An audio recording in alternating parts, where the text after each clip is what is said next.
පාස්කු ප්‍රහාරයේ මහමොලකරු පොත අපේ උදේප්‍රභාත් ගම්මන්දි මහත්තයා ලියපු පොත. ඒ පොත අර ඇවිල්ලා ඉන්න කවුද හිටපු පාර්ලිමේන්තු මන්ත්‍රී මහින්ද රාජපක්ෂ, මෛත්‍රීපාල සිරිසේන, ගෝඨාභය රාජපක්ෂ හරිනම් මේවා ගැන හොයන්න ඕනේ මිනිස්සුන් එතනට ගෙන්නලා ඒ පොතත් ඒගොල්ලන්ට නිකම් බාර දෙනවා. සාමාන්‍ය මිනිස්සුන්ට ඔය පොත නිකම්වත් ගන්න හම්බෙන්නේ නැහැ. ඒකත් අපි සල්ලි දීලා ගන්න ඕනේ. හරිද? ඒකෙත් මචං මේ පාස්කු ප්‍රහාරයේ මහමොලකරු කියලා ලියලා පොතෙන් සල්ලි හොයන්න විතරයි මචං ඒකත් කරලා තියෙන්නේ. අපි ඇවිල්ලා මා වැඩක් නැහැ කියලා අපේ රටක් විදියට ගත්තාම අපි ඇවිල්ලා මාර පව් හොඳේ.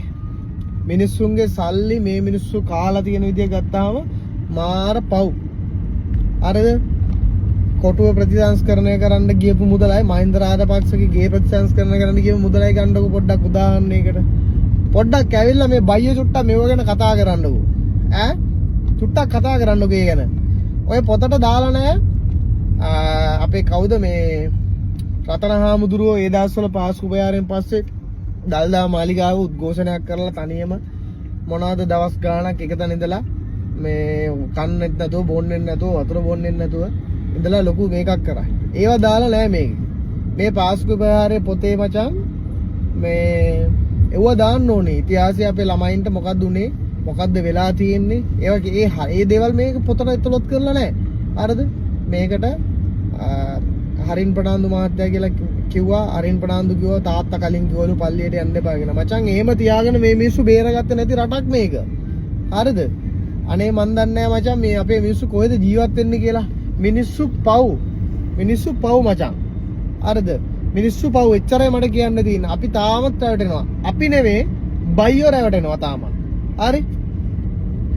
දැන් මචං ලංකාවට එන ටුවරිස්ලා දැන් මේ ගිය පෙබරවාරි වෙනකම්ම විඩින්ගිට වැඩි වෙලා තියෙන්නේ. කියන්නේ උදාහරණයක් විතර ගත්තාම 10 දෙනෙක් එනවා නම් ඊළා මාසේ 11. ඒ මෙහෙම වැඩි වෙලා තමයි ඇවිල්ලා තියෙන්නේ මචං.